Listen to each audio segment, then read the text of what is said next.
Oke, terima kasih teman-teman. Dr. Yance, Arizona.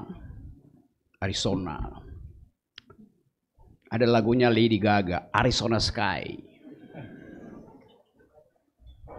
When the sun goes down and the band stop play, I always remember us this way.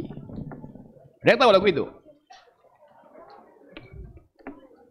Lagunya Lady Gaga, judulnya ya itu tentang Arizona Sky itu.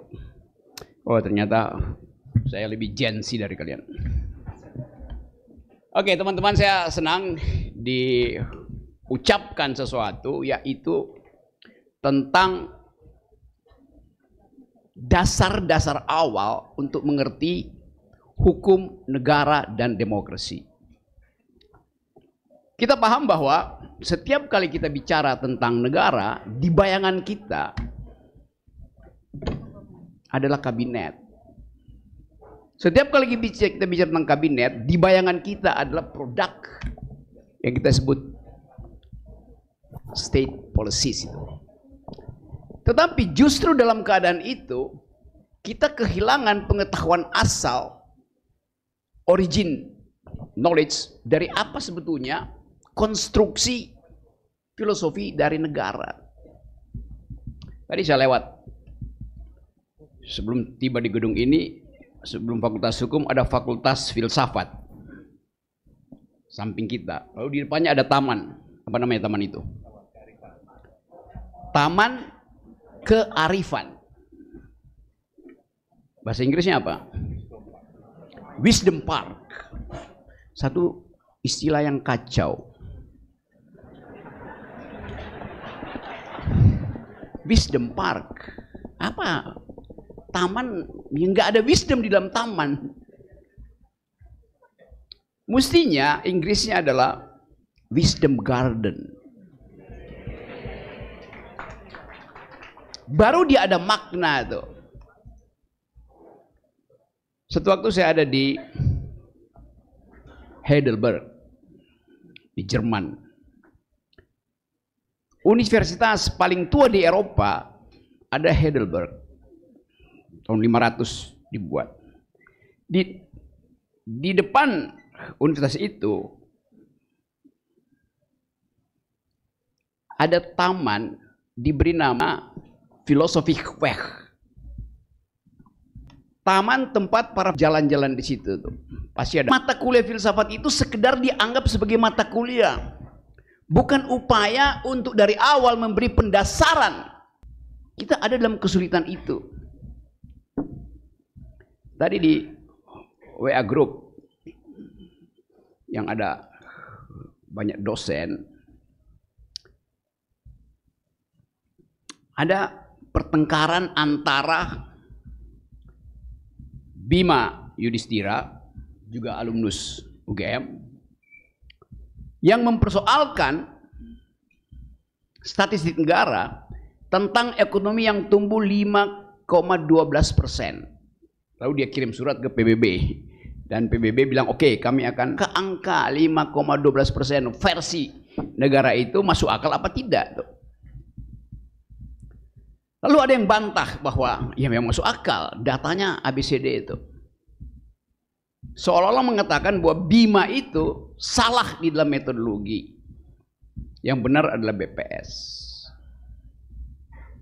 Saya kasih komentar kecil di situ, saya bilang di dalam argumen yang anti pada Bima, ada orang yang menulis bahwa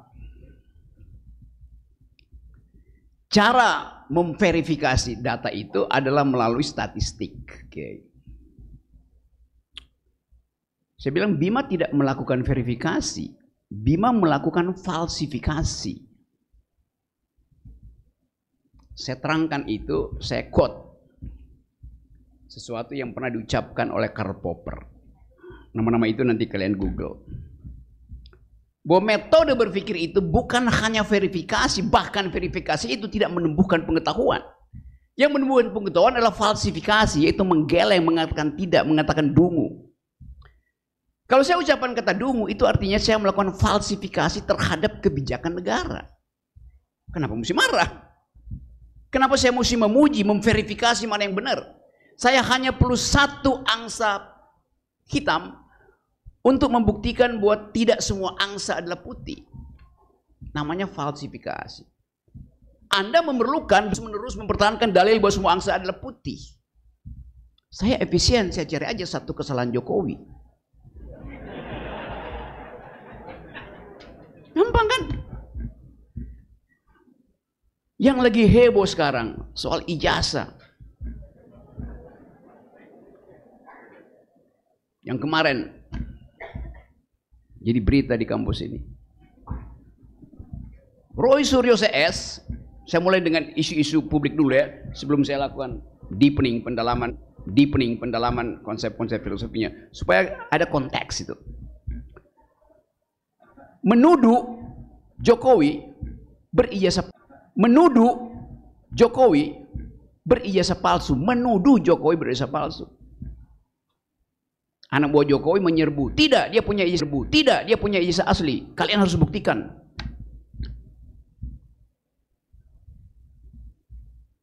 Kalau dia bilang Jokowi punya ijazah asli, yang harus membuktikan adalah Roy Suryo CS. Lakukan pembuktian terbalik. Dia bilang tidak, artinya ijazah Jokowi adalah asli. Maka yang mesti membuktikan adalah Termul.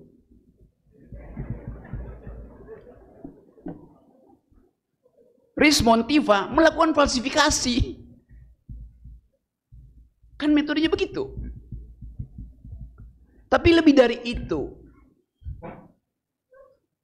kepala negara digugat oleh warga negara, tidak ada delik di situ.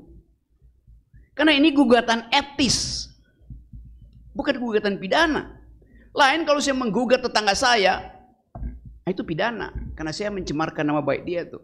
Maka saya mesti buktikan. Ini pertanyaan warga negara berbasis kuriositasnya, ingin memvalidasi ijazah kepala negara, bukan arah. Karena ijazah itu baru dipersoalkan ketika Presiden Jokowi mendaftarkan diri untuk jadi kepala negara. That's the logic. Warga negara bertanya, dijawab, bukan dipidanakan. Ngaco jalan pikirannya itu. Alias dungu. Jadi kita mau ulangi lagi cara kita memikirkan negara. Apakah negara itu objektif? Negara ada dalam posisi subjektif ketika dipersoalkan oleh warga negara. Tapi negara objektif kalau kita pakai filsafat Hegel. Tapi ketika negara dipersoalkan warga negara, hubungan negara dengan warga negara menjadi politis. Bukan lagi hubungan filosofis, hubungan politis. Karena kedaulatan ada di tangan warga negara, itu aja prinsipnya. Karena saya berdaulat, saya bisa persoalkan apa aja tentang negara dan kepala negara. Tapi beliau adalah bapak negara. Didalilkan terus. Bapak itu saya tidak pilih, kepala negara saya pilih. Anda tidak memilih bapakmu. Jadi metafor itu, perbandingan itu juga sifatnya patriarkis, sifatnya feodalistis. Dia adalah bapak, maka jangan dipersoalkan. Saya tidak mempersoalkan bapak saya bikin kejahatan, bikin kebaikan, dia tetap bapak saya. Dan tidak saya pilih. Presiden kita pilih setiap 5 tahun. Itu bedanya. Jadi mempersonifikasi dengan akibat kebapakan itu menjadi absolut. Itu namanya bagian dari feodalisme yang mesti dikikis di kampus itu. Bapak profesor, bapak dekan, bapak rektor. Gak ada berlaku di forum akademis hierarki feodalis. Mimbar ini disebut mimbar akademis, artinya Setiap insan akademis, setiap sivitas akademis yang punya dalil berhak memakai mimbar ini dan dijamin kebebasannya. Ini mimbar bukan milik rektor, profesor, enggak. Mimbar semua orang yang punya dalil. Dan itu yang mesti kita latih melalui masuk UGM tuh. UGM apa UGM? Universitas Gajah Merah. Kita nggak ingin universitas jadi Universitas Gajah Merah. Jadi latihan itu kita awali di semester pertama. Angkat tangan, katakan tidak pada seorang dosen supaya terjadi dialektika. Bukan mangut-mangut. Menerima pelajaran artinya menggeleng. Guru besar bodoh, dosen tolol. Supaya terjadi dialektika. Jadi selama feodalisme itu masih di situ, tak mungkin kita membicarakan negara, hukum, dan demokrasi. Kita mesti hapus dulu itu. Karena kita bahkan gak ingin bertengkar soal negara, soal demokrasi itu. Karena basa-basi feodalisme tadi. Kalau Anda diundang untuk mengikuti promosi doktor, Anda di situ jadi penonton. Padahal setiap orang yang diundang di forum akademis berhak untuk menanyakan tesis yang sedang diucapkan oleh calon doktor, bukan sekedar pembimbing atau penguji yang berhak di situ. Suatu waktu di Universitas Indonesia saya diundang menyaksikan promosi seorang doktor. Terjadi perdebatan antara promovenda perempuan pada waktu itu dan pengujinya. Saya intervensi, saya bilang, saya mau bicara. Penguji salah memakai konsep. Ditegur saya oleh pimpinan sidang. Anda undangan, Anda bukan penguji. Saudara Rocky Gerung tidak boleh bicara. Loh, saya diundang di situ di forum akademis. Jadi bayangin promosi doktor itu jadi semacam talk show doang karena tidak ada pengujian eksternal. Logikanya setiap orang yang diundang di promosi doktor, dia berhak untuk mempersoalkan tesis disertasi itu. Etikanya begitu. Masa Anda diundang di situ hanya untuk melihat seseorang dikasih toga? Apa nggak sinting? Ini forum akademis. Dikasih toga senang. Toganya mahal. Ketahuan Sri Mulyani dipajakin loh.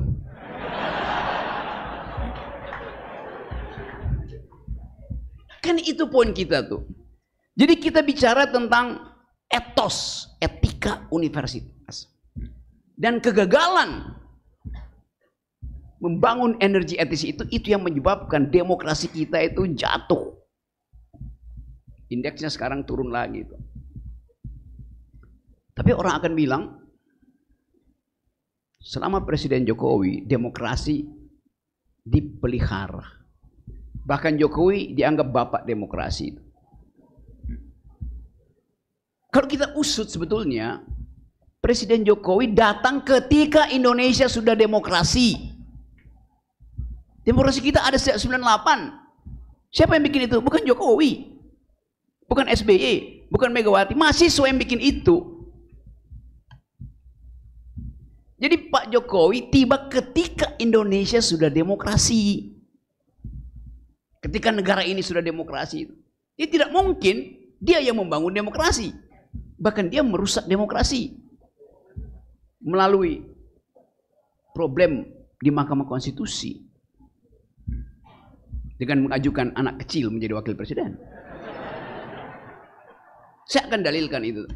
Tapi apakah Presiden Jokowi melanggar konstitusi dengan mengajukan anak kecil jadi wakil presiden? Tidak. Dia tidak melanggar undang-undang dasar. Dia melanggar undang-undang perlindungan anak.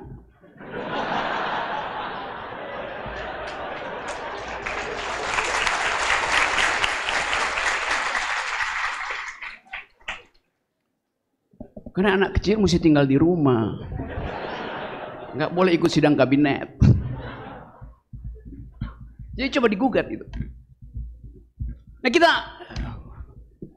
oke, saya masuk dulu pada hal yang lebih tematis, filosofi negara dan demokrasi itu. Negara kita bayangkan sebagai objek yang tidak kita kuasai. Demokrasi adalah objek yang kita kuasai. Karena kita hidupkan itu setiap hari. Kita nggak tahu yang disebut negara itu apa, apalagi negara Indonesia. Yang statusnya selalu in the making, ongoing. Yang nationnya itu disebut oleh Ben Anderson sebagai the imagined society. Tapi demokrasi kita kendalikan. Coba saya pakai sedikit teori Hegel ya. Hegel membedakan antara sesuatu yang kita sebut objek yang kita kendalikan, artinya objek di dalam pikiran kita. Dan objek yang tidak mampu kita kendalikan, karena dia ada sejarah objektif absolut. Bahasa Inggris tidak punya kemampuan seperti orang Jerman membedakan antara objek O-B-J-E-K-T tulisannya dan objek yang dikendalikan oleh pikiran. Artinya ada subjek yang mengendalikan objek itu. Namanya Gegenstand. Jadi ada objek yang dikendalikan oleh pikiran. Karena itu subjek mengendalikan objek. Dia disebut objek karena aktivitas subjek. Tapi ada objek yang tidak bisa dikendalikan oleh subjek. The thing in it. Angsua.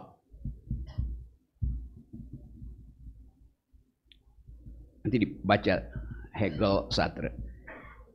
Negara adalah bagian yang tidak bisa kita kendalikan.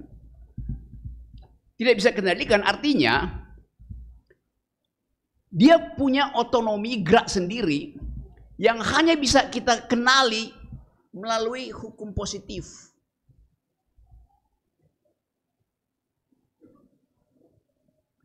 Sebaliknya demokrasi bagian dari subjektivisme kita untuk mencegah kekuasaan menjadi absolut. Karena itu kita harus kendalikan lewat pemilu, lewat oposisi, lewat forum akademis. Jadi ini ada dua ontologi yang lain adalah demokrasi. Di simple atau simply ya, bedanya simple. Dibikin bukan bikin simple, dibikin simply, dibikin mudah untuk diketahui itu. Ya, Indonesia pakai kata simple, Inggrisnya simple, simply. Simple itu adjektif, simply itu adverbia. Ya simply. Dibikin lebih mudah untuk dikenali beda antara negara dan demokrasi. Hukum tata negara bekerja ketika negara dalam keadaan statis. Karena itu dia dikenali melalui hukum tata negara. Negara dikenali melalui hukum tata negara ketika negara ada dalam keadaan statis. Ketika negara ada dalam keadaan dinamis, dia dimengerti melalui ilmu politik. Kira-kira itu bedanya antara ilmu hukum dan ilmu politik. Tapi ada pertanyaan kontemporer, apakah negara betul-betul selalu dalam keadaan inersia, keadaan statis itu? Kritik pertama datang dari Karl Marx. Tidak. Negara itu adalah organisasi, bahkan disebut sebagai komite dari modal, dari kapital.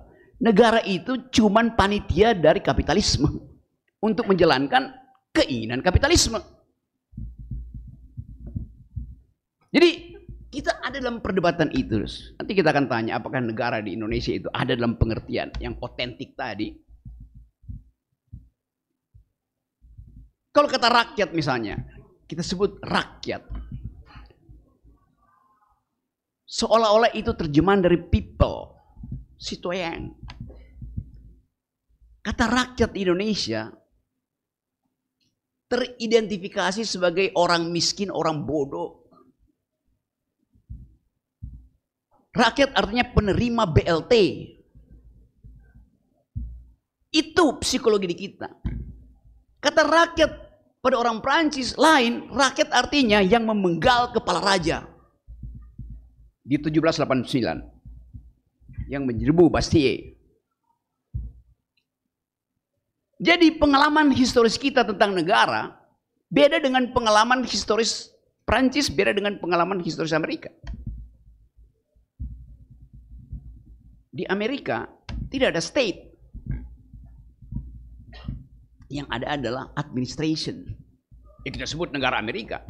Tetapi konsep negara di Amerika itu beda sama sekali dengan konsep negara di kita yang di dalamnya terkandung elemen feodalisme. Beda dengan konsep negara di Prancis yang dihasilkan melalui revolusi. Indonesia tidak pernah mengalami revolusi sosial. Prancis mengalami revolusi sosial. Amerika tidak mengalami revolusi sosial. Jadi negara dalam pengertian kita selalu ada di dalam konsep in the making. Orang Prancis sudah selesai dengan konsep negara. Negara akhirnya dihasilkan kembali melalui revolusi Prancis.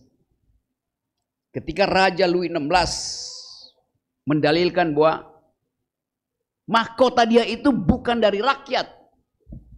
Karena itu tidak mungkin dicopot oleh rakyat. Lalu diuji oleh rakyat Prancis. Oke, kalau mahkotamu tidak bisa dicopot, artinya kepalamu juga tidak bisa dicopot dari badanmu. Maka digiringlah Louis itu ke Paris di satu pagi Milan, bulan Juli. Diserongkan ke pisau gilotin dalam hitungan detik, kepala Raja Louis terpisah dari badannya. Fraternity, persaudaraan. Kita punya Pancasila yang secara naratif juga di situ.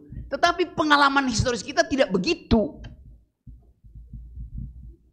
Kecuali minggu depan ada keputusan pengadilan untuk menggantung bekas raja di Monas. Karena walaupun beliau bukan lagi raja, tapi kejahatan dia masih menetap. Kita mau coba bayangkan pengertian negara itu di dalam kondisi bergerak karena ada problem-problem ekonomi. Jadi istilah negara bagi Indonesia punya historicity sendiri, punya genealogi sendiri. Karena kita tidak pernah mendirikan negara melalui prinsip-prinsip seperti yang terjadi di Prancis, itu revolusi sosial. Kita hanya mengalami revolusi kemerdekaan. Ini juga semacam defect di dalam mental publik kita. Karena tanpa revolusi sosial, feodalisme itu tetap tumbuh.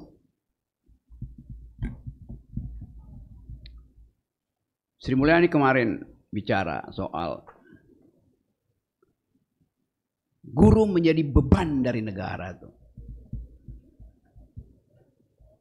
Kalau dia ada di Prancis, sudah lama dipenggal kepalanya.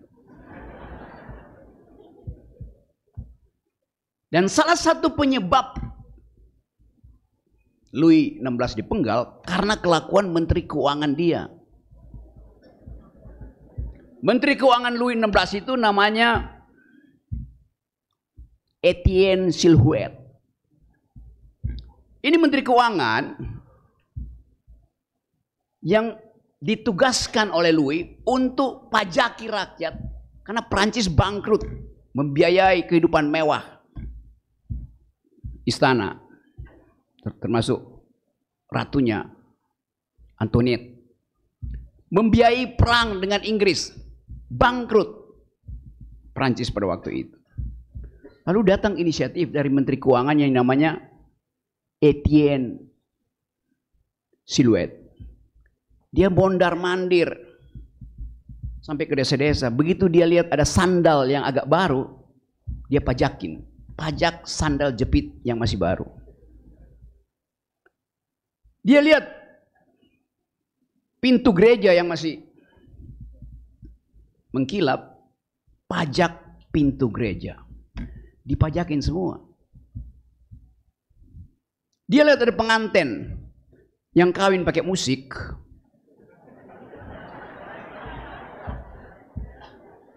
Pengantinnya dipajakin karena tahu akan dapat hadiah, musiknya dipajakin, royalti. Itu dilakukan oleh Menteri Keuangan Louis yang namanya Etienne Silhouette. Saking keselnya rakyat Prancis, saking keselnya wartawan Prancis terhadap kelakuan Etienne Silhouette, Setiap kali diberitakan, wajahnya si Etienne Siluet itu dibikin hitam putih aja. Dari situ istilah silhouette dimulai itu. Karena kebencian. Dan kebencian itu akhirnya berakhir di 1789 di alun-alun kota Paris. Itu pemenggalan Louis XVI. Di dalam konsep yang saya terangkan tadi, apakah Sri Mulyani mengerti bahwa tugas negara di Indonesia, di negeri ini adalah mencerdaskan kehidupan bangsa? Oleh karena itu, biaya pendidikan harus ditanggung negara. Lain di Amerika nggak ada tugas negara mencerdaskan kehidupan bangsa. Setiap anak Amerika umur 18 tahun, bapaknya bilang, udah selesai, lu cari duit sendiri kalau mau belajar. Kan negaranya negara libertarian. Kita negara yang didesain secara sosialistis. Dengan konsekuensi, negara harus state spending expenditure mesti diberikan. Justru untuk meningkatkan taraf pendidikan kita. Supaya nanti ketika pemilihan umum tidak ada lagi orang dungu yang nunggu amplop di pojok-pojok kampung. Pemilih kita di 2024 68% atau 78% hanya lulus sekolah kelas 7, artinya tidak pernah lulus SMP. Itulah korban pertama dari elektoral demokrasi yang basisnya adalah BLT dan amplop. Karena tidak ada diskurs yang memungkinkan orang menagih pajak berdasarkan aturan rasional. Sekarang ketiadaan diskurs itu mengakibatkan revolusi dimulai dari Pati. Apa itu pajak? Pajak adalah cara biadab untuk mempertahankan peradaban. Ada orang yang mau dipajaki, tetapi demi kesosialan manusia kita bayar pajak itu.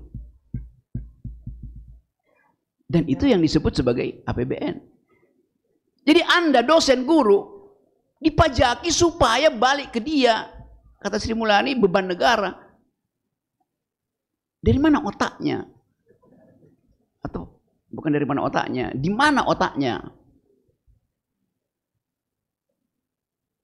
2 senti di atas dada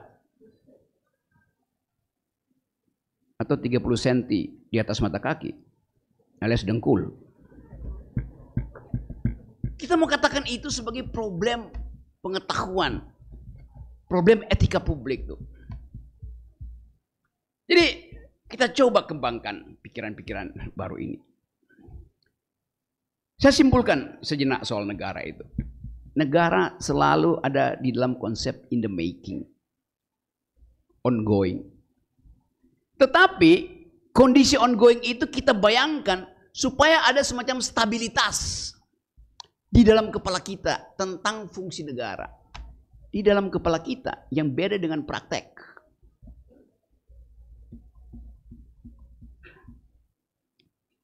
Nah, konsekuensi kalau kita tidak ucapkan bahwa negara yang kita sebut hari-hari ini harus dikaitkan dengan beroperasinya sistem demokrasi di dalam negara. Dan itu yang kita sebut sebagai kedaulatan rakyat. Ayat 2 pasal 1 konstitusi kita mengatakan kedaulatan ada di tangan rakyat. Selesai. Anggota DPR klaim kedaulatan rakyat itu kami wakili loh. Bagaimana mungkin kedaulatan itu diwakili? Istilahnya daulat tidak mungkin diwakili, tidak mungkin dikuantifikasi. Daulat itu absolut ada pada saya. Saya kehilangan kedaulatan, saya berhenti jadi rakyat. Jadi dia wakili 5 tahun, artinya selama 5 tahun saya bukan rakyat. Karena identitas primer saya hilang. Bayangin ketololan anggota DPR. Yang dia wakili adalah kepentingan rakyat selama 5 tahun, bukan kedaulatannya. Tolol. Ini standar. Jadi kita dari awal tidak memfilter anggota-anggota DPR ini. Dia kita pilih karena dia mengemis suara kita pada waktu itu. Begitu dia jadi anggota DPR, dia jadi tuan. Buat kita ketemu dia mesti daftar lewat asistennya, lewat staf ahlinya tuh. Lo pada waktu pemilu anggota DPR itu datang ke Jogja itu minta ngemis suara. Dia pengemis tadinya. Tiba-tiba jadi tuan. Dan mengklaim saya beri dia kedaulatan. Dia wakili kedaulatan kami. Gak ada. Tidak boleh kedaulatan itu. Bahkan di ijon pun gak akan saya berikan. Karena itu adalah identitas eksistensial dari warga negara. Jadi, kalau dia daulat, yang tidak berdaulat adalah negara. Itu konsekuensinya. Lain kalau dikatakan, negeri ini berbasis pada kedaulatan negara. Boleh. Yang tidak berdaulat ya warga negara. Tapi begitu warga negara berdaulat, yang lain tidak boleh berdaulat. Gak mungkin kedaulatan itu dibagi. Negara mempertahankan kedaulatan secara teritorial dari serangan asing, itu pengertiannya. Hanya demi keamanan teritorial, negara mengklaim kami negara yang berdaulat. Secara filosofi kacau keterangan itu. Kalau negara berdaulat, maka rakyat tidak berdaulat. Karena itu mesti diterangkan adverbianya. Daulat rakyat itu final, absolut. Daulat negara itu tergantung kondisi politik. Kalau ada serangan asing, maka kedutaan negara mesti buat apa? Ya buat melindungi kedaulatan rakyat. Sekuensi berpikirnya begitu. Standar. Tapi itu hanya bisa kita pahami kalau fakultas hukum betul-betul paham tentang teori hukum.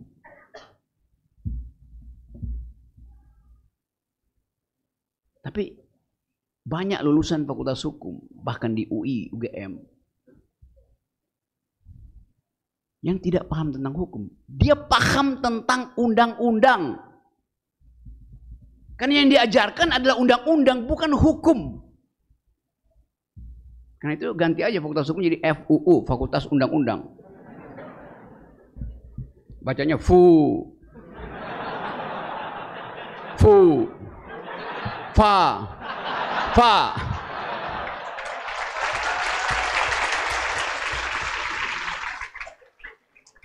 FA. Fakultas Undang-Undang, fuck you.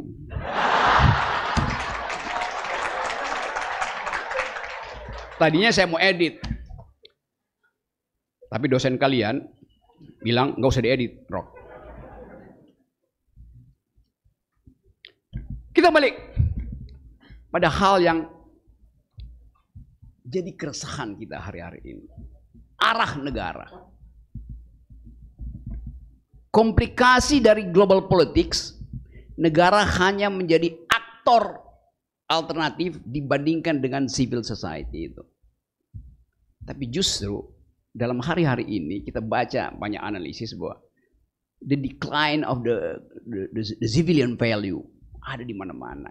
Kembalinya sifat otoriter, potensi militeristik ada di semua tempat di pojok-pojok negara. Bahkan Amerika Serikat yang mengklaim diri sebagai avant-garde demokrasi masuk dalam jebakan itu. Jadi kita mulai membaca bahwa ada historicity yang mungkin sedang berulang.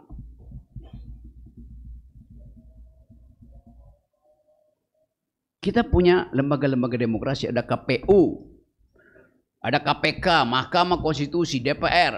Kita punya lembaga demokrasi, institusi demokrasi tersedia. Tapi mengapa indeks demokrasi kita turun? Ada institusi tapi tidak ada institusionalisasi dari nilai-nilai itu. Itu masalahnya. Tidak ada pelembagaan nilai di dalam lembaga-lembaga demokrasi itu. Gedung Mahkamah Konstitusi ada, tetapi di situ tidak ada ide tentang konstitusionalisme. Saya minggir sebentar. Kata konstitusi itu betul-betul konsep yang dipikirkan secara matang untuk mencegah negara menjadi absolut. Tahun 1516 ada buku ditulis judulnya Franco Gallia. pertama kali kata konstitusi dipakai, diterangkan di situ, konstitusi adalah artinya hak rakyat untuk membunuh raja. Jadi dari awal masuk abad modern, prinsip itu udah dikenali di dalam wacana Eropa. Konstitusi adalah hak rakyat untuk membunuh kepala negara. Cari di Google Books, buku Franco Gallia. Franco Gallia ditulis oleh François Hotman, yang adalah orang Paris, bukan Hotman Paris. Jadi pengertian itu pun menghadirkan kembali prinsip demokrasi. Hanya demos yang boleh menulis hukum, bukan kekuasaan. Belakangan memang demokrasi itu membutuhkan perwakilan. Tapi demokrasi di awal, di Athena, anggota DPR itu tidak dipilih, tapi diundi. Di dalam city state Athena, anggota parlemen diundi, tidak dipilih. Apa dasarnya? Karena ada prinsip bahwa setiap warga negara sama pengertian dia tentang keadilan. Oleh karena itu siapapun yang terpilih, dia akan mewakili keadilan saya, keadilan teman-teman, keadilan tetangganya, keadilan mantan pacarnya, keadilan selingkuhannya. Karena ada prinsip itu, maka yang terpilih ada primus inter pares, the prime di antara yang pares, yang sama. Kalau Anda terpilih, karena saya marah, Anda yang terpilih itu, saya tetap percaya. Karena ada prinsip. Jadi demokrasi dari awal didalilkan ada kesetaraan pengetahuan dan ada kesamaan pandangan tentang keadilan.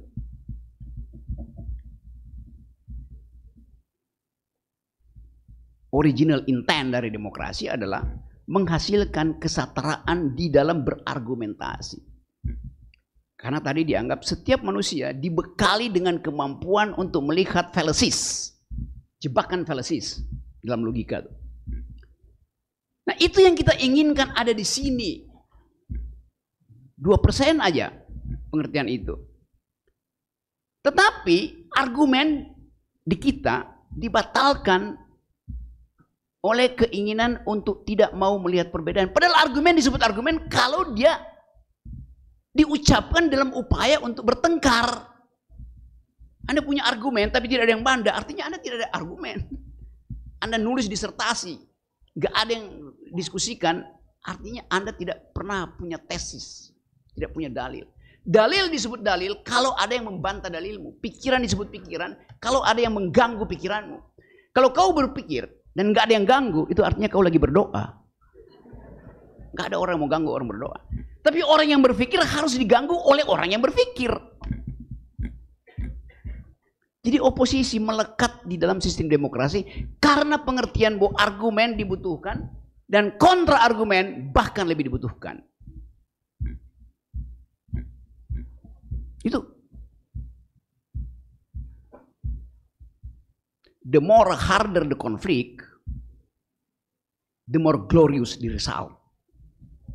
Kata Thomas Paine yang memberi ide pada revolusi Amerika.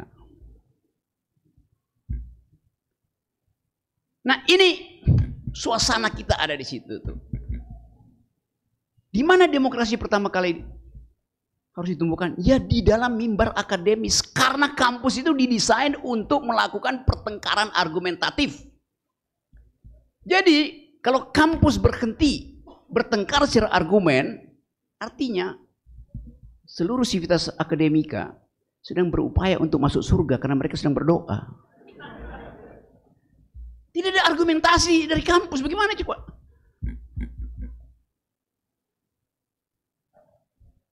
Keaslian politik dimulai dari kejujuran metodologi. Apa itu? Pertengkaran. Karena itu saya sering ingin bertengkar aja. Supaya dialektika maju. Didaktika dasarnya ada dialektika. Ini udah kepanjangan gue ngoceh ya. Oke, coba kita lihat. Ya, oke, kita filosofi sekarang begitu banyak Saya habis bicara dengan penerbit Gramedia. Buku filsafat banyak betul sekarang dijual. Terutama buku-buku tentang stoicism. Cara bertahan hidup. Itu juga gejala menarik. Kenapa anak muda tidak membaca Karl Popper, tapi membaca Seneca? Membaca Epicurus? Karena mau cari penjelasan batiniah terhadap keadaan. Tidak membaca Hegel, tidak membaca Karl Marx. Jadi seolah-olah filosofi itu adalah bagian untuk menenangkan batin. Bukan, filosofi itu justru untuk membuat batin orang lain marah. Berfilsafat artinya berupaya untuk saling memarahi secara argumentatif. Tapi filsafat itu bukan apa yang bisa baca, saudara dengar dari dosen. Filsafat adalah metode. Maka lebih penting adalah belajar berpikir filosofis daripada belajar filsafat. Lebih penting belajar berpikir teoritis daripada belajar teori. Berpikir filosofis, berpikir teoritis membutuhkan lawan pikiran. Anda baca filsafat sampai pagi dan gak ada yang mau bertengkar dengan Anda, gak ada gunanya. Karena hanya dalam dialektika pikiran itu bisa dimaksimalkan. Jadi sekali lagi, saya terangkan tadi banyak hal yang tidak sejalan dengan pikiran umum. Tapi memang hanya itu yang bisa kita ucapkan. Supaya yang umum itu tahu diri bahwa Anda umum dan pengetahuan umummu dangkal. Kita mau, saya mau teman-teman dari awal kuliah di UGM pastikan bahwa pikiran itu didesain untuk bertengkar. Dan kalau ada orang yang bilang kuliah Rocky Gerung pakai filsafat, filsafat itu menyesatkan. Betul, saya jaminkan Anda belajar filsafat, Anda akan tersesat di jalan yang benar. Terima kasih.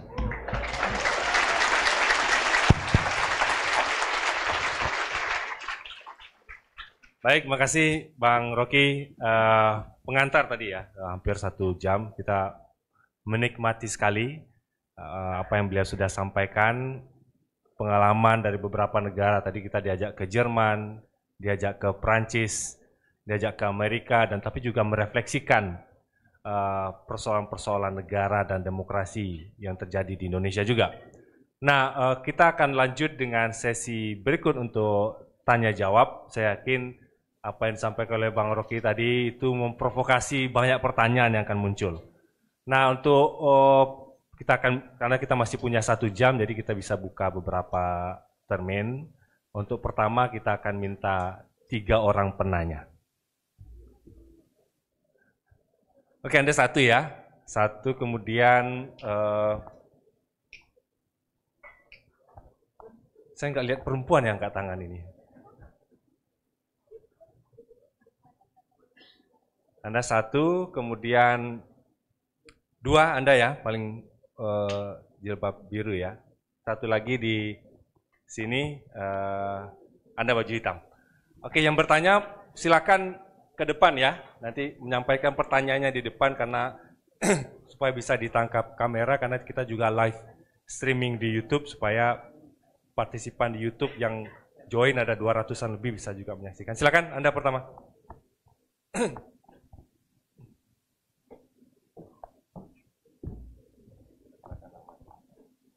Baik, Assalamualaikum Bung Rocky, saya Sergi Altaf Amir dari Fakultas Hukum UGM. Nah, pertanyaan saya, tadi Bung Rocky berbicara soal demokrasi. Di Prancis misalnya, revolusi Prancis di mana King Louis dipenggal kepalanya, dan setelah itu demokrasi berjalan di Prancis.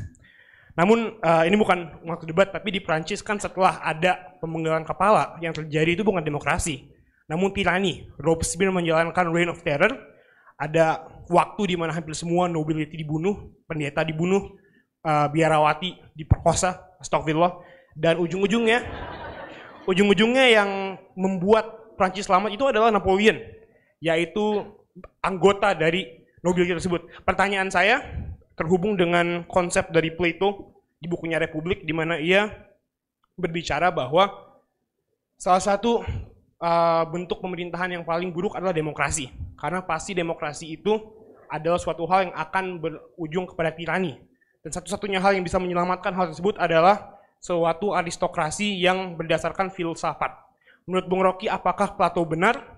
Dan jika benar, bagaimana Indonesia bisa mendapat fase di mana kita bisa mempunyai philosopher king yang benar-benar bisa mengimplementasikan ideal-ideal absolute good. Terima kasih. Wassalamualaikum warahmatullahi wabarakatuh. Baik, makasih. Kita tampung dulu, Pak ya. Makasih, silakan. Yang kedua silakan Anda. Yang ketiga nanti bersiap ya.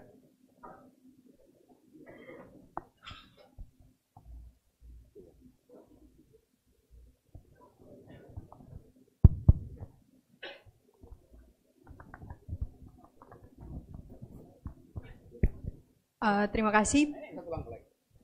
Perkenalkan, saya Dwi Fitrianingsih Moko Ago, mahasiswa Fakultas Hukum UGM. Saya juga izin asal dari Sulawesi Utara, Prof. Jadi tadi kurang lebih Bang Rocky menyatakan terkait dengan negara, kalau misalnya AS itu memaknai negaranya tidak sebagai state, tetapi memaknai sebagai atau secara administratif. Kemudian Prancis tidak memaknai negaranya. Prancis itu memaknai negaranya berdasarkan adanya revolusi, sebagaimana yang telah dijelaskan tadi.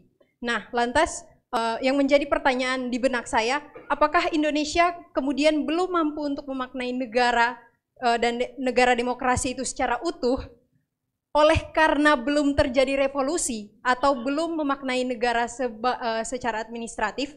Karena dalam konteks ini negara demokrasi ini belum serta-merta ataupun belum secara nyata tercermin di dalam praktek begitu. Karena sejauh ini kita masih melihat banyaknya mahasiswa atau bahkan masyarakat yang kemudian melakukan aksi-aksi demonstrasi, tapi malah mendapatkan kecaman begitu. Bahkan terdapat di beberapa universitas juga yang mungkin malah justru mahasiswanya ketika melakukan kritik yang dalam hal ini untuk menyampaikan pendapatnya, justru malah mendapatkan kecaman dengan cara-cara mungkin seperti misalnya dosen tidak memberikan nilai yang baik atau bahkan tidak malah mendapatkan skors begitu. Nah, dalam konteks ini apakah kita masih harus memenggal kepala para raja-raja itu dulu untuk bisa mendapatkan negara demokrasi yang secara nyata atau seperti apa? Kemudian yang kedua berkaitan dengan masyarakat-masyarakat yang dibuat dungu sebagaimana yang disampaikan oleh Bang Rocky tadi.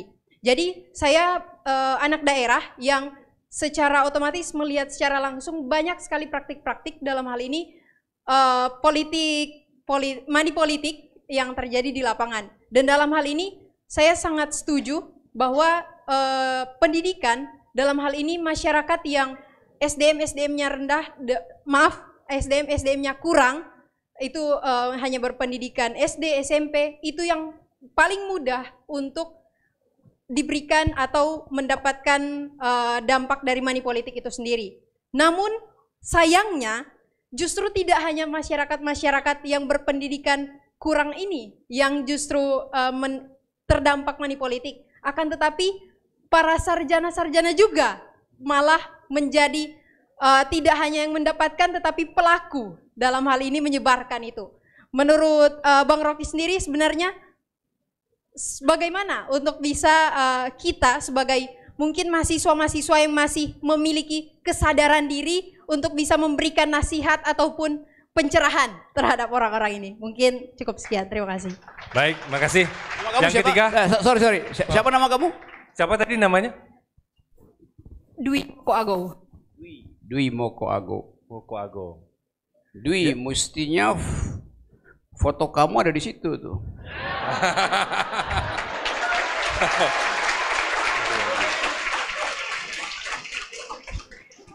Hey.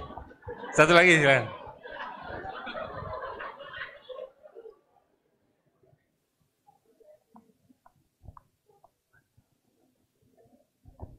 Oke, baik, terima kasih. Selamat siang semuanya dan selamat siang Bung Rocky. Saya ingin bertanya Selamat siang ke saya. Gimana? Buat apa selamat siang ke saya? Lah karena sudah siang. Sudah greeting lah. Ya, ya sudah siang saya tahu. Tapi kenapa ke saya selamat siangnya? Selamat siang Bung Rocky dan kawan-kawan semuanya yang telah hadir di sini. Kan kamu bilang selamat siang semua. Apakah saya bukan bagian dari semua? Ya, siap salah. Siap salah. Yang logika namanya kesesatan totem propars. Oke, saya ingin bertanya Bu Rocky. Narasi kebangsaan kan adalah fondasi kekuatan dari suatu negara. Di saat banyak negara maju sudah memiliki narasi yang jelas, bahkan di Cina dan di UK kalau nggak salah, mereka sudah mengubah sejarah mereka untuk demi kemajuan bangsa. Sedangkan di Indonesia sendiri itu kan masih bertele-tele, belum transparansi, dan bahkan bisa dibilang kayak ingin ditinjau terus-menerus. Bahkan mungkin aja bisa aja narasi di Indonesia ingin mirip-miripnya seperti One Piece bisa saja kan. Sedangkan di Amerika contohnya seperti misalnya Kapten Amerika. Nah, pertanyaan saya adalah, apakah sebuah bangsa bisa mencapai kemajuan sejati dan seutuhnya jika narasi dasarnya aja belum kokoh, bahkan belum jelas sama sekali? Itu aja, terima kasih. Baik, makasih. Langsung saja Bang, silakan Bang. Oke. Bila narasi dasarnya belum kokoh. Contradictio in adjectiva. Dalam logika itu contradictio in adjectiva, bukan in terminis yang adjective. Bila narasinya belum kokoh, kata kokoh itu membatalkan kata narasi itu. Narasi itu sifatnya deliberatif, artinya dipercakapkan setiap hari. Buat apa dibuat kokoh? Itu teguran logika saya ya. Tetapi selalu ada ideal yang ingin kita pastikan, karena itu kata kokoh kita pakai. Padahal demokrasi tidak pernah didesain untuk mengkokohkan sesuatu. Demokrasi selalu percaya bahwa falibilisme itu adalah antropologi manusia. Falibilisme artinya berbuat salah itu adalah sifat dasar manusia. Jadi kalau dibuat kokoh, ya manusia jadi malaikat. Demokrasi bukan untuk para malaikat. Itu prinsipnya. Oke. Apalagi kalau perbandingannya dengan Cina. Cina kokoh kan udah selesai. Ya karena Jinping bikin dia presiden seumur hidup. Kan ngaco. Inggris berubah, bukan sudah tetap. Partai Buruh Inggris mengubah anggaran dasarnya dari class struggle menjadi parliamentarian ethics. Partai Buruh di bawah Partai Buruh yang ubah itu ketika Partai Buruh dipimpin oleh Miliband. Dia bikin kongres untuk mengubah anggaran dasar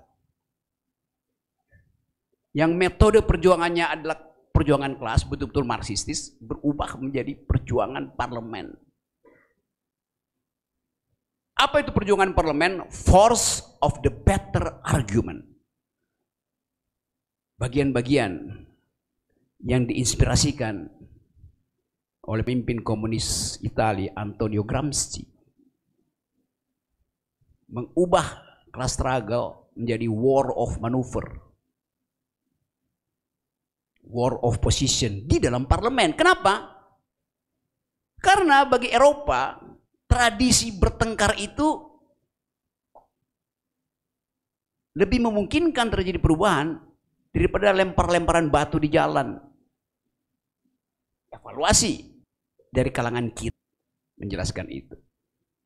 Jadi balik lagi pada tadi, kata narasi yang kokoh itu bukan sesuatu justru yang akan menimbulkan perubahan. Narasi kokoh itu artinya membekukan perubahan itu. Itu poinnya ya. Kita ubah undang-undang dasar kita untuk memungkinkan hak asasi manusia dieksplisitkan. Sekarang sebagian orang, terutama kalangan purnawirawan, ingin kembali pada undang-undang dasar asli. Yang tafsir Hegeliannya menyebabkan eksekutif heavy. Waktu reformasi kita debatkan itu. Bahwa sistem bernegara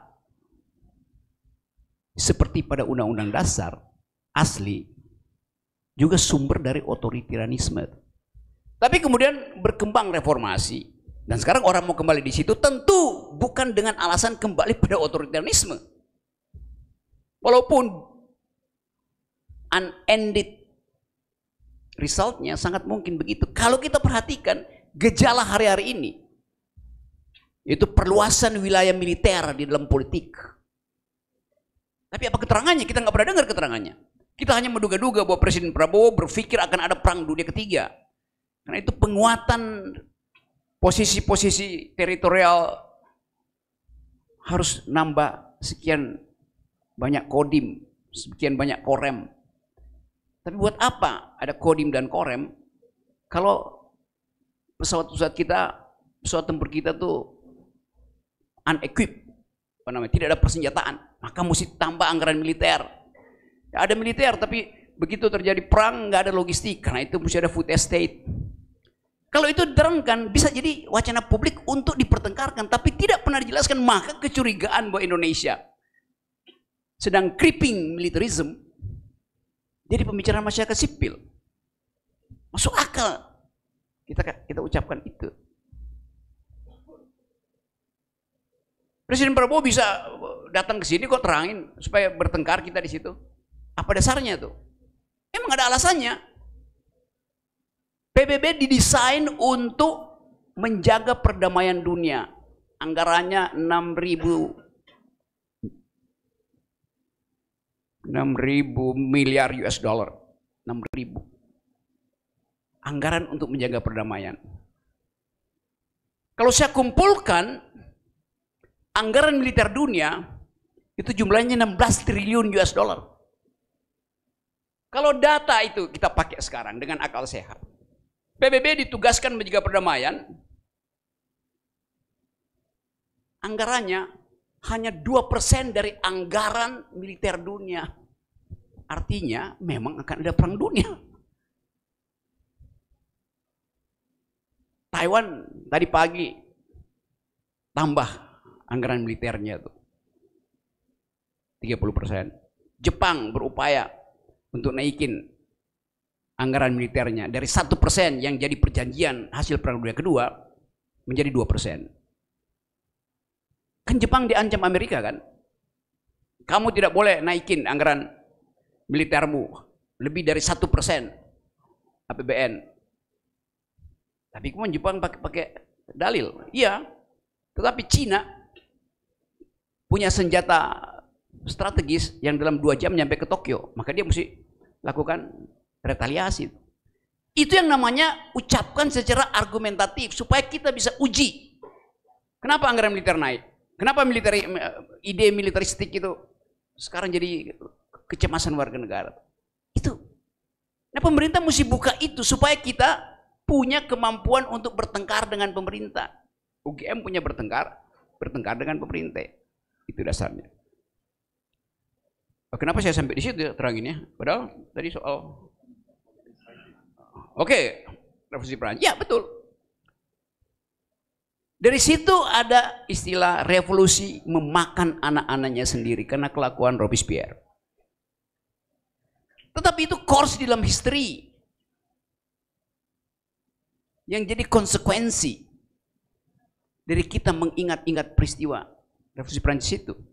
Karena itu setiap kali kita bicara revolusi Perancis, kita juga bicara tentang kontra revolusi yang bahkan sudah ada sebelum revolusi dimulai. Tapi revolusi Perancis dihasilkan oleh percakapan-percakapan akademis di kafe-kafe di Perancis antara para pengecara kiri dan akademisi kiri, bergerombol di kafe-kafe, lalu berupaya untuk memahami jalan pikiran Jean-Jacques Rousseau. Jadi kumpulan pikiran dan kondisi ekonomi pada waktu itu menjadi crystal clear yang memungkinkan rakyat punya dalil bahwa sang raja sudah berbohong pada rakyatnya. Kita lakukan analisis post factum dari fakta-fakta, termasuk tadi kelakuan pasca revolusi, itu pembunuhan. Jadi sejarah memang ditulis untuk dimengerti setelah satu peristiwa politik selesai. Karena itu sejarah adalah politik di masa lalu.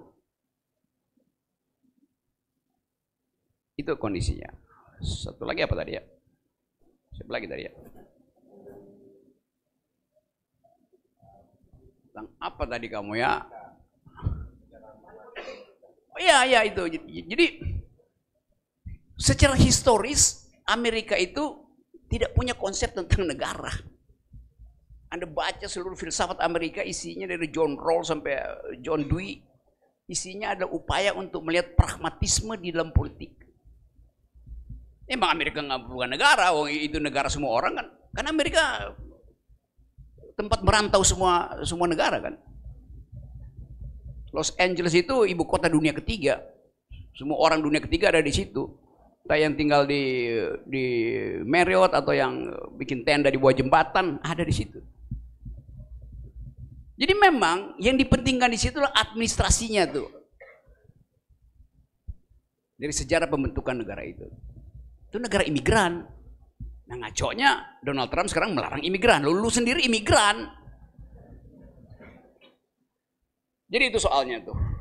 Oke, ada sesi berikutnya. Tadi ada pertanyaan soal money politik, Bang. Itu bagaimana? Karena banyak terjadi, bahkan beberapa juga kelompok-kelompok terdidik malah ikut di dalam proses itu. Iya, itu kita tahu semua hal. Bahkan karena kultur kita yang feodalistik itu digabung dengan kebutuhan ekonomi, maka di beberapa pintu masuk desa kan bahkan terang-terangan kami menerima serangan fajar. Ya itu ada riset itu kan. Jadi itu penanda bahwa money politik akan berulang. Karena nggak ada cara untuk mengucapkan argumen. Baliho-baliho itu kan cuman ya undangan untuk berkumpul, dan idenya apa di situ, dipasang baliho segede-gede Ka'bah di situ, setinggi-tinggi hotel di situ. Jadi kita mulai dengan demokrasi itu kultur untuk force of the better argument. Itu kita mulai di situ. Yang kemarin-kemarin oke, kita tahu itu semua. Tapi kita mulai pastikan bahwa tidak ada amplop yang beredar di dalam demokrasi. Yang Anda betul. Pemilihan ketua Iluni, UI, tempat saya ngajar, sekarang penuh dengan isu amplop. Kandidat ngajak makan mewah, membujuk alumni lewat fasilitas pragmatis. Jadi memang ini kultur money politics ini dalam berbagai macam bentuk terjadi di era ini selama 10 tahun. Nah kita mau kunci itu, kita mau hentikan itu dengan mengucapkan satu prinsip bahwa inginkan Indonesia yang bersih, dan mulai dari tradisi BEM. OKP lupain aja OKP itu. Kerjaan OKP ada nongkrong di kantor Kapolres, nunggu amplop dari Kapolres. Jadi banyak juga organisasi masyarakat sipil yang merusak demokrasi karena tuntutan pragmatisme, karena tuntutan oportunisme. Padahal negeri ini banyak betul oportunitas. Ini negeri yang oportunitasnya, peluangnya banyak, tapi yang mimpin kita kalangan oportunis. This is the country of opportunity, but being managed by the opportunists. Jadi Anda akan masuk kelas pertama dan berhadapan langsung dengan siksaan batin Anda karena Anda masih ingat money politics. Dari SMA Anda pasti tahu cerita-cerita itu. Tapi kita mau ulangi satu peristiwa di dalam sejarah kita, yaitu ketika mahasiswa mengatakan tidak pada feodalisme, pada otoritarianisme. Dan itu musik dari pada otoritarianisme. Dan itu musik dari percakapan kecil. Ya sekali lagi, poin-poin itu diucapkan tadi. Dan itu menuntun kita pada semacam naluri. Saya anggap ada naluri dari mahasiswa hari-hari ini. Karena kebejatan politik udah di tingkat makrifat. Bejatnya udah makrifat. Dari tingkat paling tinggi itu. Dan itu selalu ada pembalikan tuh. Jadi sekali lagi, beberapa hari setelah Anda mulai kuliah pasti akan ada dosen yang minta Anda demonstrasi. Ada senior yang mengajak Anda turun ke jalan. Kenapa? Karena ada yang real kita hadapi, yaitu politik akal-akalan dan politik uang yang masih ada di dalam sistem kebudayaan politik kita.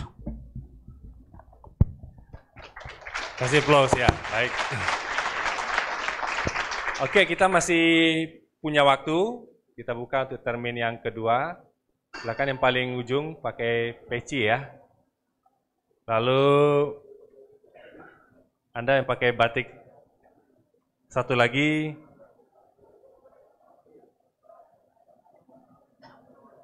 Ya, Anda yang perempuan. Silakan, yang pertama tadi.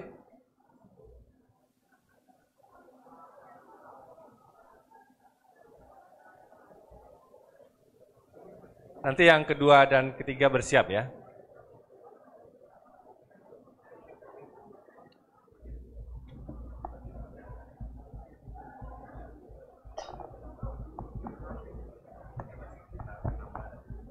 Terima kasih, selamat siang semuanya. Saya Joko, saya dari kampus sebelah, UNY. Ya. Oke, pertanyaannya kepada Pak Rocky.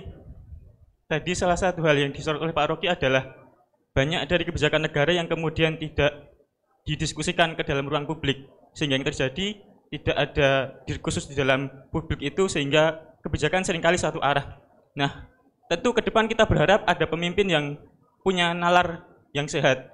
Dan salah satunya kalau kita lihat hari ini salah satu figur yang punya nalar sehat ya Pak Rocky sendiri. Jadi pertanyaannya adalah apakah di 2029 nanti tidak berniat nyapres? Terima kasih.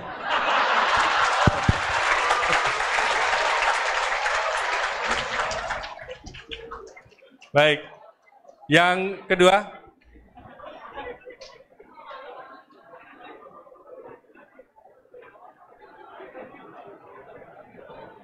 Kalau Bang Rocky tidak berniat capres, mungkin paling tidak cawapres ya.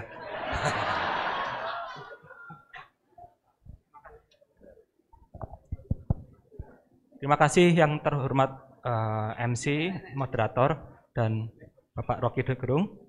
Ya, teman-teman, Bapak Rocky Gerung ini sangat kontroversial menurut saya.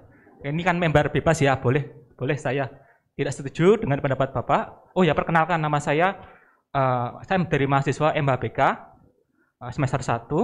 Nama saya Mata Lintang Yunanjalu.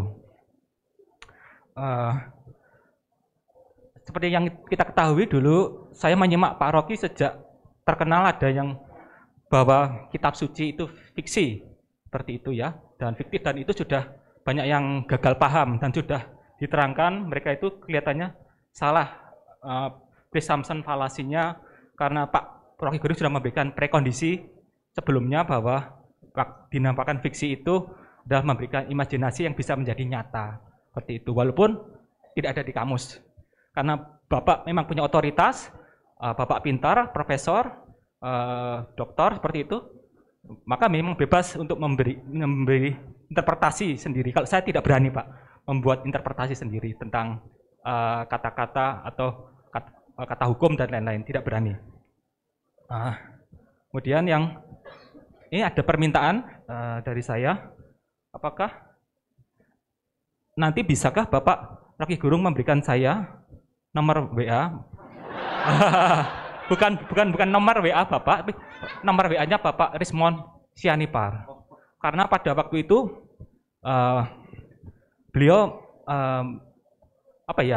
mengejek Pak Andi, itu mengatakan MBA-nya online dan tidak kuliah.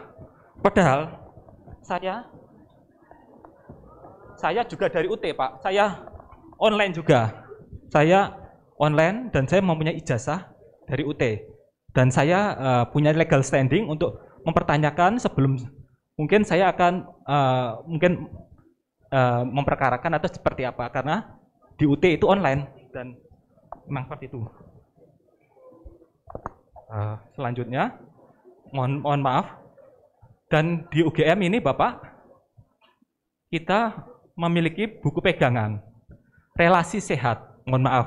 Jadi saya tidak sependapat dengan kata-kata yang umpatan itu baik, walaupun ada tempatnya tertentu, tapi di UGM itu ada ke UGM-anan. Jadi kata-kata mohon maaf sekali, bodoh, dungu, body shaming itu tidak boleh. Tidak boleh. Tidak boleh. Tolong dicarikan kata-kata yang lain, karena di sini banyak anak-anak muda yang sedikit jar, mohon maaf, saya tidak suka. Itu kita punya nilai-nilai Pancasila ke UGM-anan. Ubi societas, ibis uis. Kita ini di Jawa, di Indonesia Nusantara. Kita harus menjaga bahasa. Seperti itu. Terima kasih. Maaf. Baik, terima kasih. Yang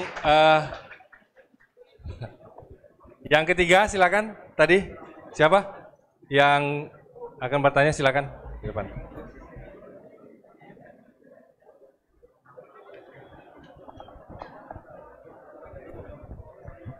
Selamat siang semuanya. Perkenalkan, saya Ayu, rumahnya dari Magetan. Kalau di UGM kebetulan alumni dari CRCS di Sekolah Pasca. Saya bukan mahasiswa hukum ya Pak ya, jadi mungkin saya nggak terlalu mahir tentang hukum, apalagi tentang UU atau FUU tadi. Jadi yang ingin saya tanyakan adalah sebenarnya ini kegelisahan pribadi saya. Saya melihat bahwa sekarang forum-forum akademik seperti ini, seperti yang tadi dikatakan Mbak Dwi, itu menurut saya tidak se-efektif itu untuk memberikan menjadi agent of change seperti itu. Jadi contohnya banyak juga tokoh-tokoh yang duduk di ruang-ruang politik itu bukan para akademisi gitu, artis misalnya. Terus kemudian selebgram kayak gitu, tiba-tiba jadi bupati. Terus penyanyi tiba-tiba jadi gubernur misalnya seperti itu. Dan salah satu keresahan saya lagi adalah sebenarnya beasiswa yang diberikan negara itu apakah benar-benar untuk mencetak akademisi yang memberikan impact atau berkontribusi, atau justru ruang untuk membungkam orang-orang yang sudah dapat beasiswa. Karena gini Pak, contohnya saya adalah mahasiswa yang dapat beasiswa dari salah satu kementerian di Indonesia. Kemudian ketika saya memiliki artikel yang saya submit di kementerian itu juga yang ngasih saya beasiswa, yang mengkritik konsep moderasi beragama, itu ditolak gitu. Jadi kasarnya bahkan ada beberapa narasi yang saya sebutkan bahwa kalau sebagai penerima beasiswa kemudian melakukan sesuatu yang tidak sesuai dengan prosedur dari pemberi beasiswa, nanti bisa di-cut beasiswanya. Jadi itu kayak konsep negara dan demokrasi itu benar-benar saya tidak merasakan sepenuhnya gitu. Nah itu gimana menurut Bang Rocky? Terima kasih. Oh ya, saya ngefans banget sama Bang Rocky. Ini saya deg-degan grogi ketemu Bang Rocky. Halo.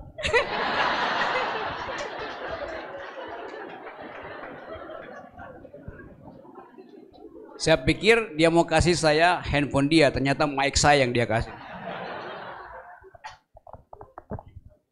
Silakan langsung Bang. Oke, soal apa tadi ya? Soal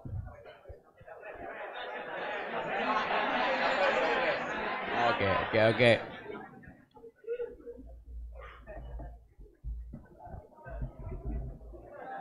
Belakangan ya, saya dari sini, tadi.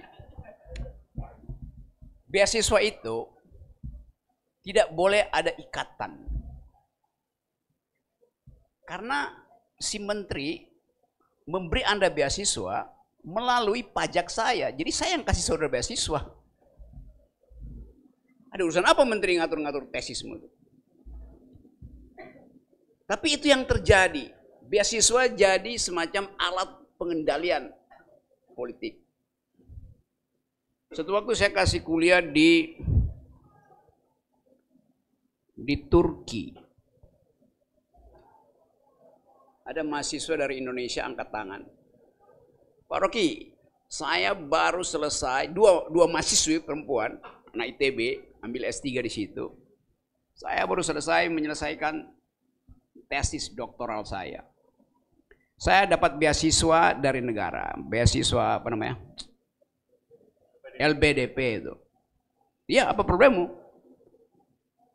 Saya tidak mau pulang. Tetapi di dalam perjanjian saya harus pulang. Kenapa kamu nggak mau pulang? Karena kalau saya pulang dengan titel doktor saya tetap jadi bawahan dari pejabat di daerah yang menugaskan saya setiap hari lakukan markup proyek. Tapi kalau saya tidak pulang, karena saya tidak mau jadi agen dari si koruptor, saya berhutang pada negara. Dilemanya di situ. Saya bilang, Anda tidak perlu pulang. Berarti saya berhutang pada negara. Tidak, Anda berhutang pada saya. Dan saya nggak mau tagih hutang. LPDP itu kumpulan pajak rakyat. Jadi nggak ada hak pemerintah untuk mengatur hasil dari kajian akademis seseorang. Tuh dasarnya. Oh tadi, siapa nama kamu tadi yang bicara tadi yang kritik saya? Ya? Lintang namanya. Bintang semester berapa? Semester 1 di Magister Hukum Bisnis dan Kenegaraan ya. Oh, Bisnis dan Kenegaraan, semester 1. Rencana DO semester berapa?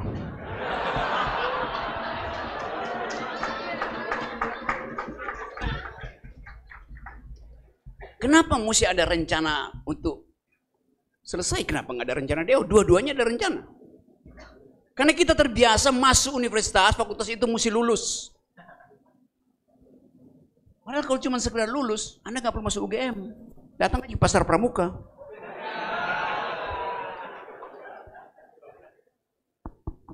Ya saya terima kritikmu. Sejauh saya mengkritik manusia. Saya nggak pernah kritik manusia. Ya saya bilang Dungu itu adalah presiden. Bukan Jokowi. Yang saya bilang tolol itu adalah Bahlil. Sebagai menteri.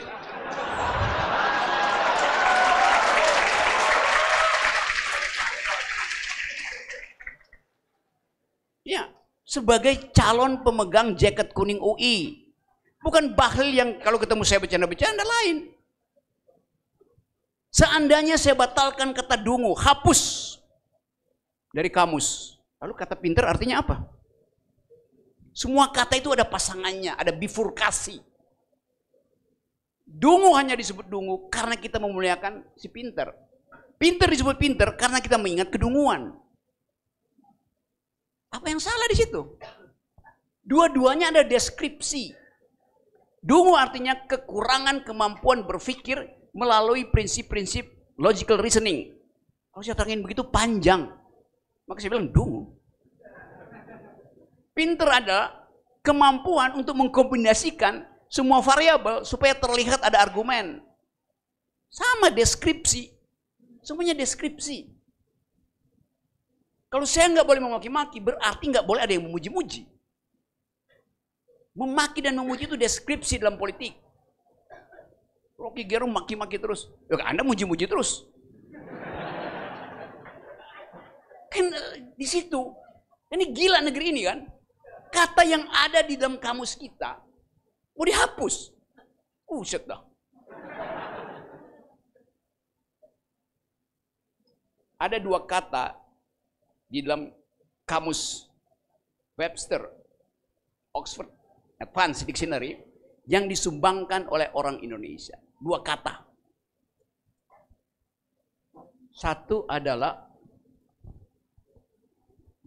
amok. Emak, bahasa Inggrisnya itu.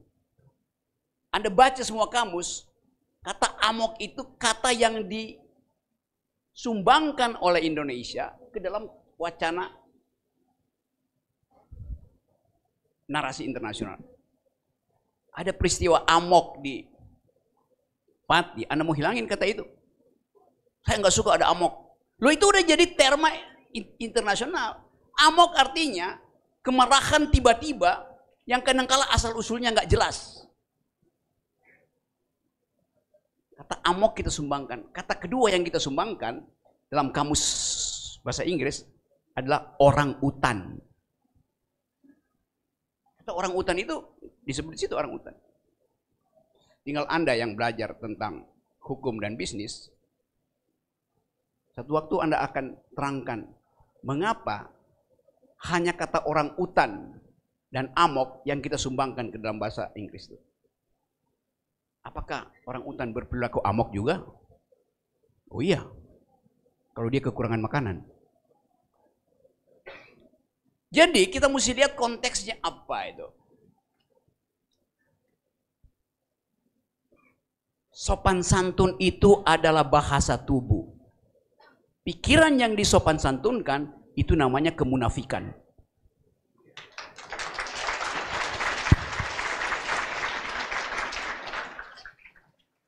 Tadi satu lagi Bang, pertanyaan pertama Bang. Belum terjawab. Capres Bang. Gini ya.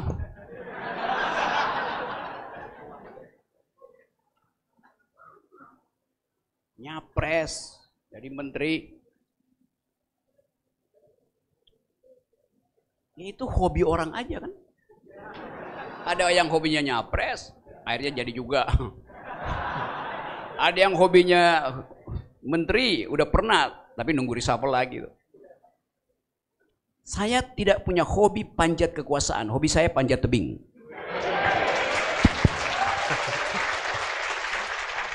Baik, makasih. Kita masih punya waktu singkat sebentar lagi.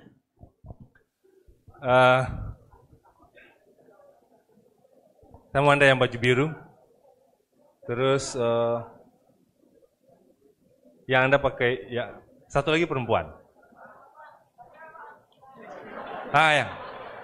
Yang ya Anda nanti yang ketiga. Silakan. Yang pertama.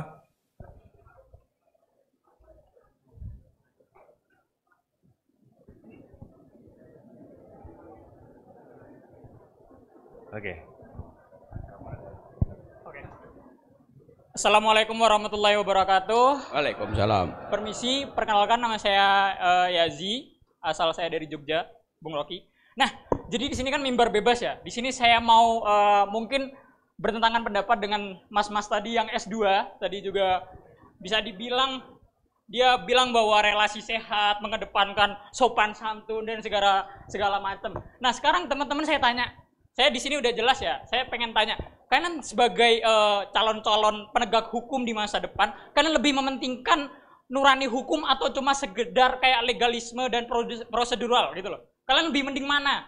Mending menegakkan kebenaran atau menegakkan kesalahan? Ya kan? Jadi nggak apa-apa, asal yang penting itu benar gitu loh, menurut nurani hukum kalian gitu. Nah sekarang itu sendiri, Bung Rocky, kita tahu kalau seumpama hukum ini sendiri kan bisa dibilang bukan ilmu yang pasti ya, bukan teknik yang harus kalau 6 kali 6 12, bukan kan, itu ilmu yang bisa diperdebatkan gitu. Iya nggak? Ya, intinya adalah hukum itu bukan ilmu yang pasti teman-teman. Jadi semua masih bisa diperdebatkan karena bukan ilmu yang pasti. Nah sekarang saya tanya ke teman-teman, menurut teman-teman lebih mending mana? Budaya intelektualitas atau budaya sopan santun di kelas? Saya nggak cuma tanya ke Bung Rocky nih, tapi saya tanya ke teman-teman nih. Budaya intelektualitas atau budaya sopan santun? Karena kan kita tahu ya, kalau di ruang kelas, di ruang kuliah, jangan keras-keras, jangan kayak gitu, dosen itu tua. Enggak, kan ya kan kita mau gini ya Pak ya, bisa dibilang apa kata Bung Rocky bener dong. Pemikiran ya harus diungkapkan dong. Benar atau salah ya udah, yang penting ngungkapin gitu kan. Nah, ya itu proses pembelajarannya di situ. Itu demi apa ya? Demi menciptakan hukum yang nggak rusak lagi. Kalian mau hukum tetap rusak kayak gini? Mau nggak? Ya, karena nggak mau ya berarti kita harus menjadi orang yang kritis, orang yang nggak cuma istilahnya cuma oh ya udah aku sopan santun aja, yang penting aku baik depan dosen. Ya nggak mungkin kayak gitu loh. Nah, jadi mungkin pertanyaan ke Bung Rocky juga, menurut Bung Rocky bagaimana cara agar mahasiswa hukum ini itu mengedepankan budaya intelektualitas lagi, Bung. Bukan cuma budaya sopan santun. Karena mereka, aku tahu mesti mereka maba-maba, mereka masih takut lah. Wah, aku nggak berani lah tanya, aku nggak berani lah bantah dosen dan segala macem. Karena mungkin oh iya dia lebih tua, dia lebih pintar dan segala macem. Ya, kita nggak pengen dong ada penegak-penegak hukum yang cuma ikut ke atasan, cuma ikut ke UU tanpa mengedepankan nurani hukum, tanpa mengedepankan nuraninya sendiri. Terus buat apa hukum itu diciptakan kalau kayak gitu? Ya mungkin terima kasih. Sekian dari saya. Wassalamualaikum. Kamu kuliah di mana? Kamu kuliah di mana? Fakultas apa? Saya kuliah di hukum. Oh, oke. Fakultas hukum. Cuma 24. Cuma semester 3. Cuma ini pindah aja. Baik, terima kasih ya. Tadi yang kedua, Anda biru ya. Silakan. Nanti bersiap yang ketiga. Tadi 6 kali 6 ya? Berapa tadi?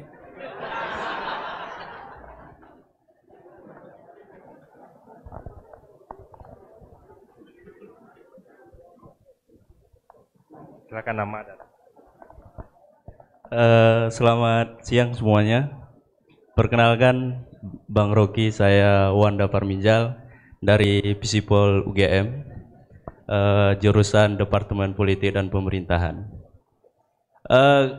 Saya tadi sudah banyak mendengar apa yang telah disampaikan Bang Rocky terkait filosofi negara dan demokrasi. Artinya saya melihat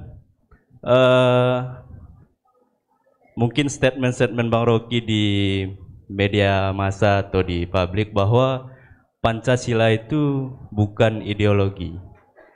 Pancasila itu adalah filosofi negara, kan gitu. Nah, tapi pada prakteknya negara hari ini, Republik Indonesia ini, terkadang dalam penerapan nilai-nilai demokrasi itu tentu tidak kita rasakan. Saya pernah nonton dulu yang film dokumenter Bang Rocky yang dibuat oleh Mas Uceng Dirty Pot bersama Mas Peri dan Mbak Bivitri. Itu kita bagaimana seakan-akan pesta demokrasi setiap 5 tahun yang kita selenggarakan di Republik ini, baik pemilu maupun pilkada ataupun pileg dan lain sebagainya. Artinya peran kekuasaan dan money politik itu sangat besar di sana. Nah, di sini kita diperlihatkan. Terus saya ingin menanyakan Bang Rokis, dengan penjelasan-penjelasan tadi, berdasarkan mungkin pada tahun 2011 Arab Spring terjadi, artinya ada negara Timur Tengah yang dulunya menganut sistem yang monarki absolut, kemudian berubah menjadi beberapa negara yang demokrasi. Jadi seharusnya kita mungkin sudah beberapa kali berganti presiden atau berganti zaman dari orde lama, orde baru, kemudian pasca reformasi. Sebenarnya yang ideal atau yang harus kita tiru, negara-negara yang menganut demokrasi itu negara-negara seperti apa? Karena ini sangat penting bagi kita. Seakan-akan demokrasi yang kita bicarakan hari ini itu hanya sebagai formalitas saja. Tapi pada praktiknya kita tidak melihat bagaimana demokrasi itu berjalan seutuhnya atau yang seperti yang kita harapkan, seperti mungkin dikatakan Plato, Aristoteles, negara-negara demokrasi berdasarkan aristokrasi dan sebagainya. Terima kasih, mungkin ini saja yang bisa saya sampaikan. Sekian, Assalamualaikum warahmatullahi wabarakatuh. Waalaikumsalam. Tadi soal Pancasila, kemudian juga soal kira-kira kita mau melihat ke mana sebagai model, sebagai dalam membangun demokrasi. Berikut mungkin ini akan jadi pertanyaan terakhir, silakan.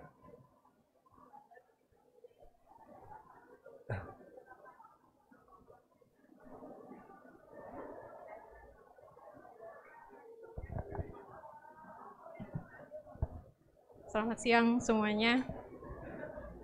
Salam kenal, saya Nadia, mahasiswa S3 dari Ilmu Geografi UGM. Mohon maaf, Geografi. Yes. Saya bukan mahasiswa hukum, sehingga saya tidak akan terlalu banyak berkata-kata. Saya langsung ke poin pertanyaannya saja. Menurut Pak Rocky, negara kita ini masih bisa diselamatkan nggak sih Pak? Kalau misalkan bisa, itu kita harus mulai dari mana sih sebenarnya? Gitu aja sih. Ya, terima kasih Pak.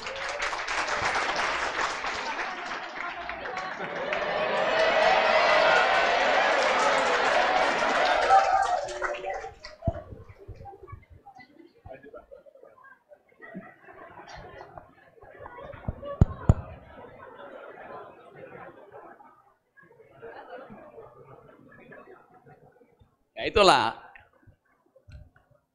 taktik anak geografi itu. Memanfaatkan celah sempit geospasial.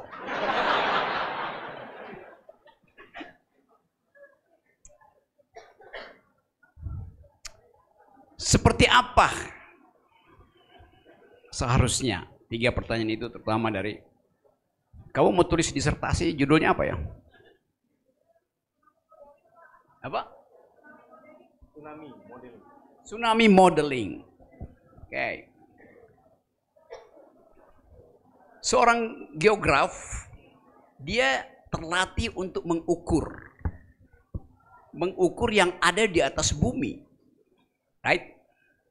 Seorang geolog, dia dilatih untuk menduga apa yang ada di bawah bumi. Beda antara geograf dan geolog. Tapi dua-dua tentang bumi. Dan hari-hari ini, atau 2 dekade ini, orang bicara bukan lagi tentang nation state, tentang persekutuan fakta militer, tapi tentang earth ethics. Nasib bumi dihubungkan dengan yang di dalam geologi namanya antroposen. Artinya kita mau lihat seberapa mampu bumi menahan laju eksploitasi manusia. Dan faktanya menunjukkan bahwa yang dirusak oleh manusia secara sosial maupun ekonomi tidak mungkin lagi dipulihkan oleh bumi dengan energi geologinya, bahkan diukur metriknya secara geografi. Istilah tepatnya adalah kalau pertumbuhan ekonomi Indonesia dipecut 8% misalnya dalam ide Pak Prabowo, pertanyaan etisnya berapa persen ecological footprint yang diakibatkan oleh 8% growth itu? Berapa persen jejak ekologi? Jejak ekologi artinya kerusakannya berapa persen? Kan modeling itu justru mesti dihitung. Tsunami bisa dihitung dengan modeling. Karena konstantanya ada. Tetapi bagaimana kalau tsunami itu oleh gempa, tapi oleh situasi tekanan atmosfer di beberapa benua? Gimana bikin modelingnya? Bisa. Tapi variabel pertama yang mesti dihitung adalah berapa jumlah pertumbuhan yang harus dihasilkan supaya modeling itu bisa betul-betul ekstrapolasinya bisa saya hitung untuk keamanan. Kan modeling tsunami untuk keamanan. Jangan-jangan sebelum tsunami tiba, harga beras sudah 100.000 di Puncak Jaya. Nah, itu tsunami pangan namanya. Menerangkan pada kita bahwa hijaunya hutan Amazon itu disebabkan ada gurun pasir di Sahara. Ini benua Afrika,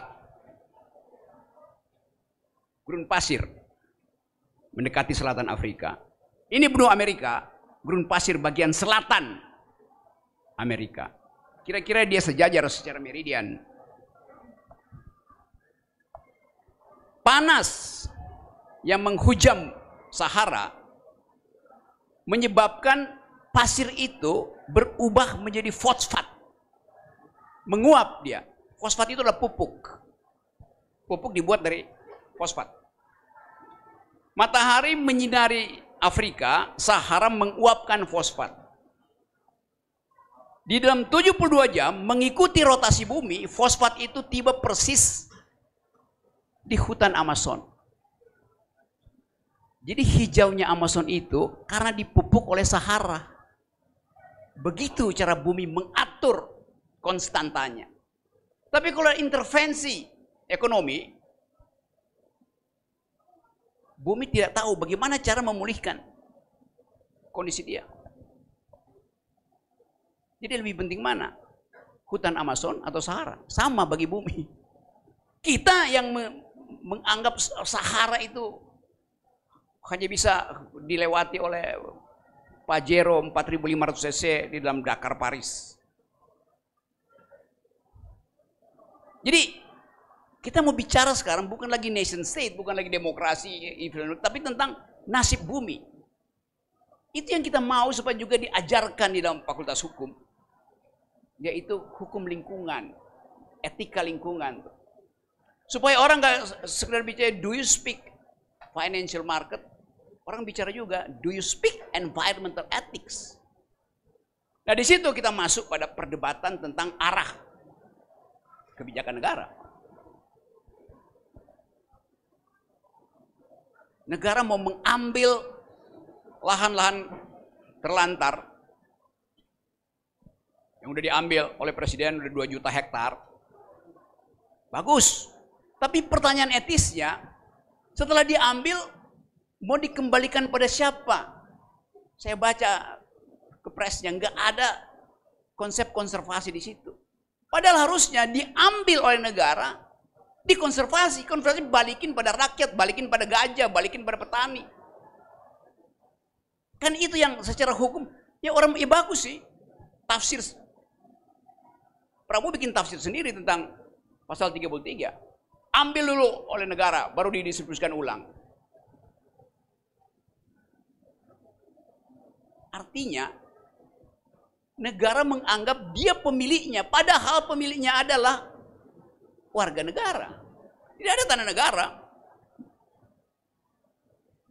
Nah ini debat semacam ini bisa kita perluas untuk memperlihatkan bagaimana konsep negara itu justru menjadi otoriter dengan akibat warga negara itu disingkirkan.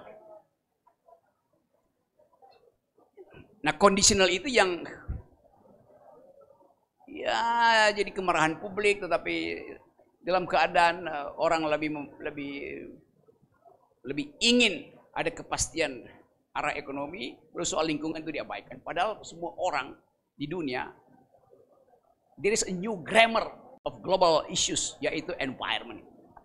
Tapi saya percaya bahwa ada Yanci Arizona, Uceng segala macam, yang mengasuh politics of hope melalui hukum-hukum baru, hukum tentang feminism, hukum tentang environment, hukum tentang new kind of justice. Nah, kalau itu dijadikan semacam kurikulum yang tidak perlu mengikuti kurikulum formal kita bisa katakan bahwa UGM akan punya 2 kelas. Kelas yang secara formal mengikuti kurikulum yang dibiayai APBN dan kelas yang informal yang dibiayai oleh prinsip keadilan. Itu bikin aja kan? Critical legal studies, feminist jurisprudence, environmental ethics segala macam. Jadi bagian-bagian itu yang saya ingin lihat teman-teman mahasiswa baru itu ambil inisiatif untuk belajar sendiri itu. Yang diterangkan oleh mentor, oleh guru itu kan, ya itu kan ada prinsip untuk masuk kelas. Tetapi perdebatan tentang isu-isu itu harus dihasilkan dalam kelompok-kelompok kecil. Jadi pastikan bahwa Anda bawa handphone juga sambil lihat isu fufu-fafa, tapi juga jadikan itu alat untuk bertengkar dengan sesama mahasiswa, dengan dosen segala macam. Saya kira itu poinnya. Masih ada nggak yang belum saya jawab ya? Mungkin tadi yang soal pertanyaan role model negara mana sekaligus Pancasila, mungkin itu sekaligus sebagai closing statement. Silakan Bang. Ya, saya pernah katakan dan tidak akan ubah, Pancasila itu bukan ideologi. Pancasila itu diskurs bersama untuk menghasilkan percakapan tentang keadilan, tentang ketuhanan, tentang kesatuan segala macam. Kalau dia ideologi, maka negara ini berubah menjadi negara yang ideologis. Negara yang ideologis cuma 2, komunisme dan fasisme. Karena dia rigid mengatur. Ideologi harus rigid mengatur perilaku. Fasisme, Hitler bikin ideologi fasis itu bahkan untuk mengatur Anda pacaran jam berapa sampai jam berapa dengan orang siapa tuh. Anda hanya boleh kawin dengan ini. Itu namanya negara ideologi itu. Jadi kita rayakan Pancasila sebagai shaping ideal, ide yang membentuk Bukan ideologi. Ideologi itu membekukan percakapan. Itu intinya tuh. Jadi sekali lagi saya senang kita bisa bicara di sini dan kita pastikan bahwa negeri ini harus diasuh dengan perspektif yang beragam itu. Yang bahaya adalah dalam 10 tahun ini Presiden Jokowi salah mengartikan persatuan. Negeri ini didirikan atas ontologi keragaman. Karena kita beragam, maka kita perlu bersatu. Jangan dibalik, demi persatuan tidak boleh ada keragaman. Itu namanya DUNGU, artinya dungu. Baik, terima kasih Bang Rocky, karena waktu kita juga terbatas, jam 12, jadi kita mesti mengakhiri public lecture kali ini. Terima kasih banyak Bang Rocky dan juga kepada teman-teman. Nanti akan berjumpa lagi kita di ruang-ruang perkuliahan, khususnya mahasiswa ilmu negara dan juga Theory State. Dan juga nanti kita akan mengadakan lagi public lecture hari Selasa depan dengan Anies Baswedan. Saya kembalikan ke MC selanjutnya, silakan. Baik, terima kasih kepada moderator dan narasumber kita pada Noto Nagoro Public Lecture hari ini.